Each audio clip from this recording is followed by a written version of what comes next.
Um, my sobriety date is January 1st, 2022. So I'm coming up on 2 years in a little less than a month.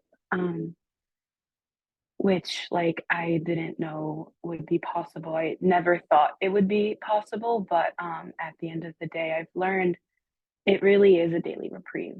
Um, I'm gonna take a second. I didn't know that this was a topic meeting. I thought this was just like where you tell your story. So I'm gonna take a second and just ask God to give me a topic.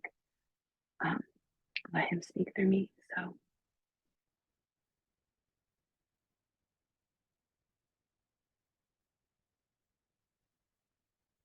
acceptance is weighing on my heart. So I'm gonna speak on that. Um, so I'll start off a little bit with my background so you guys understand, um, you know, my a little bit of my history. Is there any way I could also have like a 5-minute timer, like towards the end? Okay, perfect. Thank you. Um, I grew up in an environment where there was a lot of, um, you know, turmoil, emotional abuse. I would not say physical. Lots of, early emotional confusion from a super young age. I never felt safe. I never felt okay in my body. And that's why I picked up for the first time. I was bullied really horribly in school. I was watching fighting constantly at home. I never had like a safe place to go. And I would often find myself dissociating and trying to just get outside of my body before I even picked up. Um, my addiction manifested in my life many different ways. Even as a child, I remember my first time really escaping and feeling a thrill or feeling something where I was not in my body, was stealing, being dishonest, manipulating. It was the only thing that was like, I could control that. So it was something that I grasped onto. Um, and that was really what I continued with doing. Like I did not have any sense of self from a very young age because I was constantly, um, around unhealthy people. For me, I never really had a safe parent or a safe, family member. It was just me and my thoughts a lot of the time. And, it led to a lot of dysfunctional behaviors that today I'm still working towards, you know, changing and fixing. Um, and Yeah, before I ever picked up, I remember like the need to be outside of myself was so real. Um, and I found about alcohol and drugs, and there was no alcoholism that really ran in my immediate family. I didn't really know much of alcohol, um, but people in my family did have different addictions to different things. So I was really watching the thought process, but I wasn't actually exhibiting the behavior because nobody was really exhibiting the behavior. It was more of addiction on, um, lower levels. But, who am I to take their inventory? All I know is that doing a lot of work in the rooms, I've been able to look at, um, certain people as sick and have compassion for them, have the understanding that they did the best that they can with what they had. And, I love myself today. So that's really like what matters. I'm, doing a lot of work and whatever that's besides the point. But like when I first, like, I planned my first drink because I was so obsessed with, you know, like getting outside of myself in that way. And, I sat back, I did research, I tried to figure out which friend was the easiest friend to get alcohol from, which parents I could steal from the easiest. And I followed through with that plan. We got drunk, and I was constantly chasing that first feeling, that sense of ease and comfort that I got from that first drink. Um, and I chased it up until I was willing to get sober. We spent 7 years in addiction. I picked up when I was 13 for the first time. Um, I started trying to get sober at 19 and got sober at 21. And God willing, I will continue to stay sober. I want to live this way. I do, this is life or death for me, and I'll get into that as I, um, speak more. And, we all know how to drink. I really don't like spending time on, what I did when I was out there, all of that stuff, because the life that we have, the life that we get to have today in sobriety is worth so much more time than that. Like, I can go on and talk about how much, how many benefits I have gotten from sobriety, but if I spend that time talking about using, that's going to be wasted. So, um, the last time I ever picked up, I was living in Florida. My parents, I'm originally from New York. I moved to Florida to go to rehab because everyone else was the problem. I, in fact, found out that I was the problem due to certain behaviors and things that I did because I wasn't willing to give up control. The first time I ever went to treatment, I loved hearing the message of sobriety, but I wasn't willing to do the work. And then I danced with like step one, two, and three. I wasn't willing to give up control to a higher power that I didn't know. Control for me felt safe. That was a coping skill that I used to keep myself safe as a child. I thought that if I was in control, I was safe. However, if you have a disease, the disease of addiction, the way I do, and my disease centers in my brain, if my disease is left untreated, I am not going to do well, despite the need to control. And so I was living in Florida. My addiction had progressed from, alcohol, and I had moved on to, we'll say other substances. Other substances are a big part of my story. I'm not going to go too into that out of respect for the room. Um, but, I remember my last day using very well. I was homeless after committing a crime with someone that I had, chosen to date instead of, give myself the chance to work my program and um, other things were more desirable. My life was, I was not afraid for my life the way I was this time. I did not fully understand the depth and weight that it took for someone to actually have an experience to keep them sober. Um, I would have lots and lots of different, I'm never going to do this again, but my action did not match up with those words. And, I ultimately had to face the consequences for that. Um, do I regret any of that? Absolutely not. We will not regret the past nor wish to shut the door on it. I would go through all of that if it ended up with me being where I'm at today, and I can say that wholeheartedly. Um, so I got to, um, I was homeless. I had committed a crime with, someone that I was dating at the time, a distraction. He also, had a drug addiction, and because I was not in the place to do the work and or show myself, you know, love, I was not in the place to leave that relationship. And I had hit a point where I could see myself about to die. I I was with extremely dangerous people. I was extremely scared. I knew that this was a situation that I really had no, ability to handle, as I was in extreme danger. And tippy toeing in and out of the rooms, I knew that prayer was a big answer. So I prayed for help. Um, my mom, who lives in New York, was filing a missing persons report for me. She had no idea where I was. She just really knew that I was in South Florida.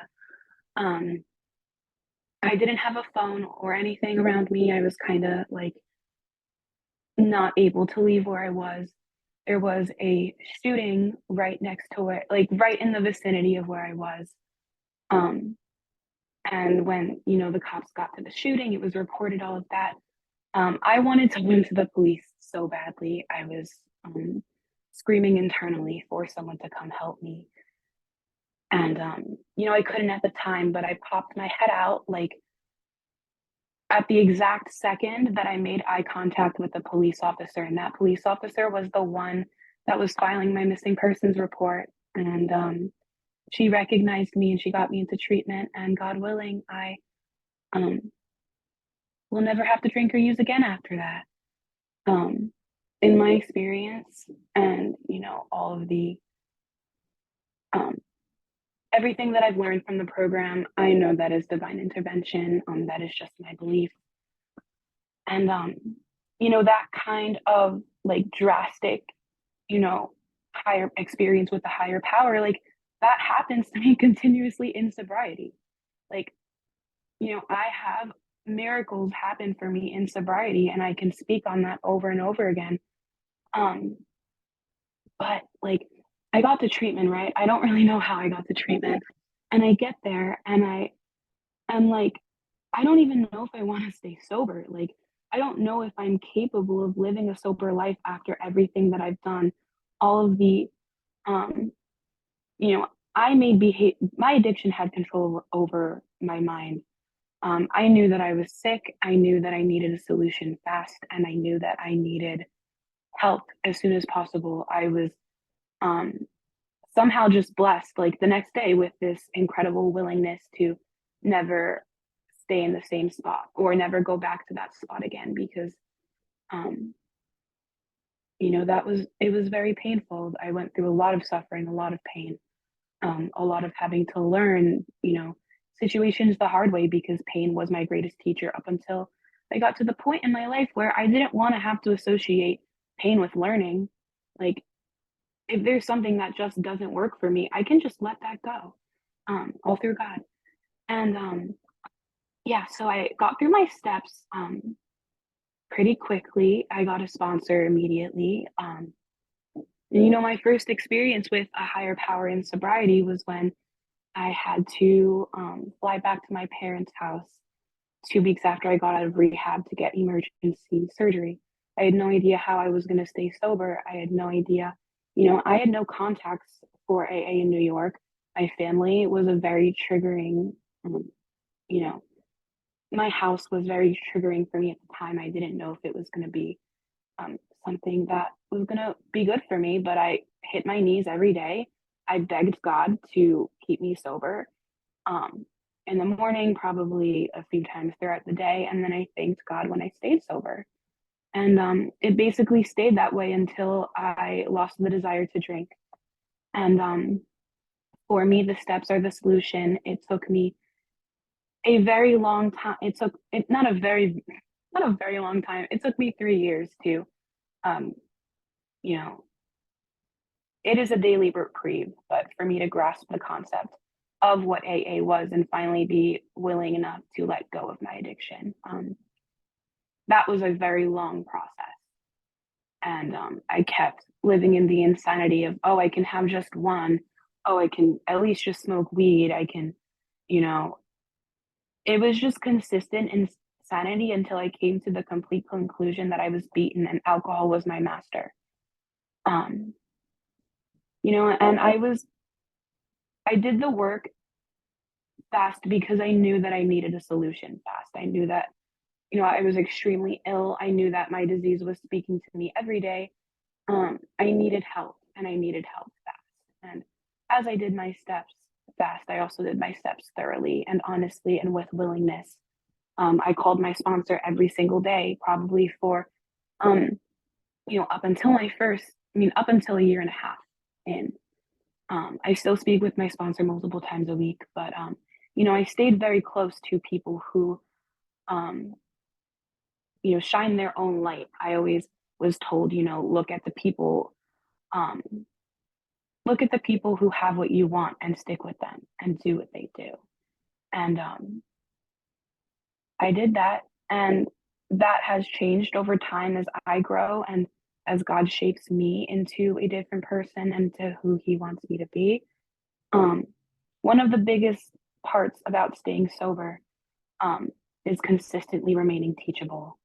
Um, and I say all of that because this past year, um, with a little bit of experience, living in the solution, I have had the most gut wrenching, horribly painful year.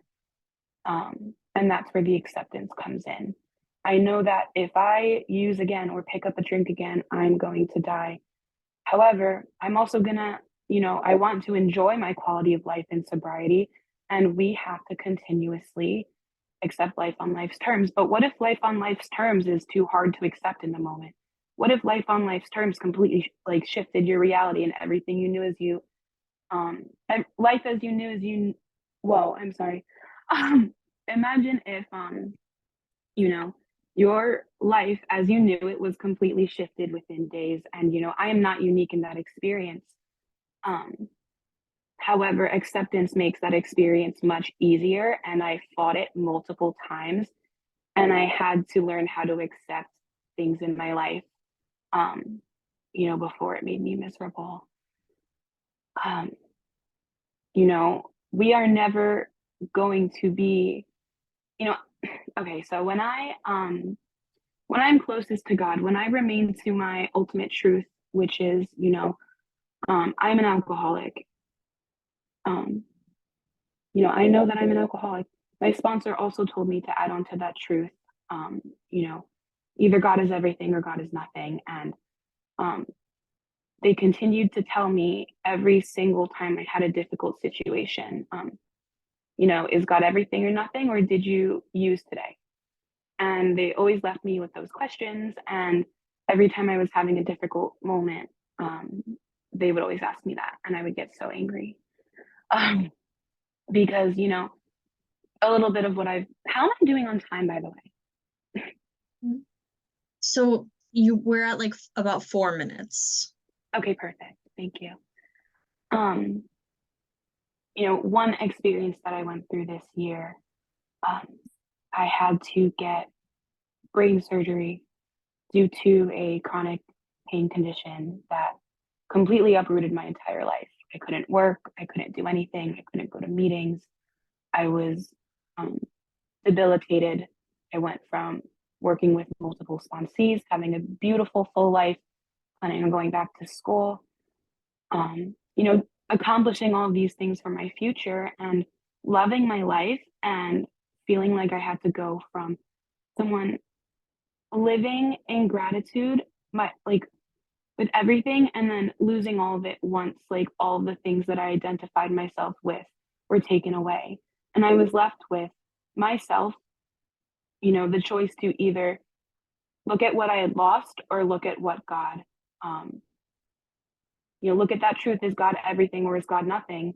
I asked myself that over and over again. Where is God in this? And some days I couldn't see it.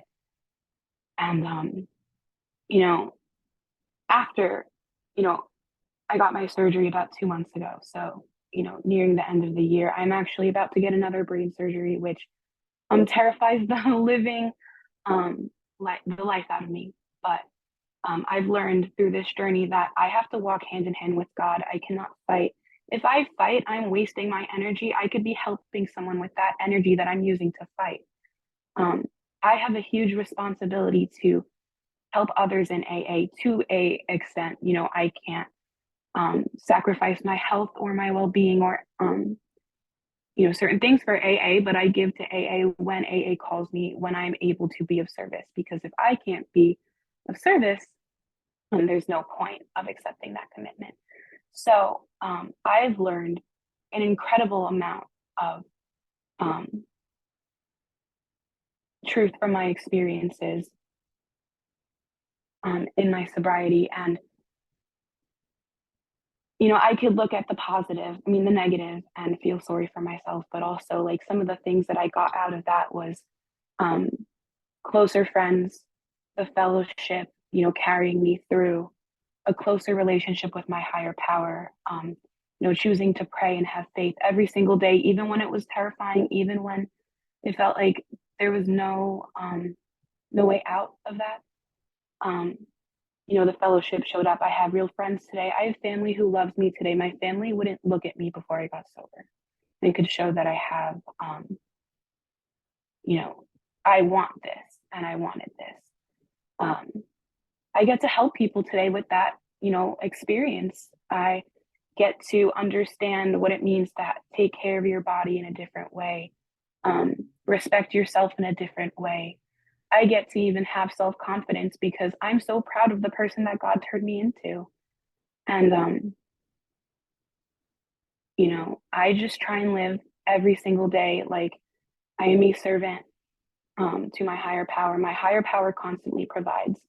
And I know that I was, you know, saved out of that situation, put on this path, and shown a better way of life for a reason. And I am not going to question that reason because it always shows itself to me at the perfect time. Um, so that's all I have. Thank you guys for letting me share. Wow. Sorry. Wow, Nicole, thank you so, so much for that amazing lead. I think that was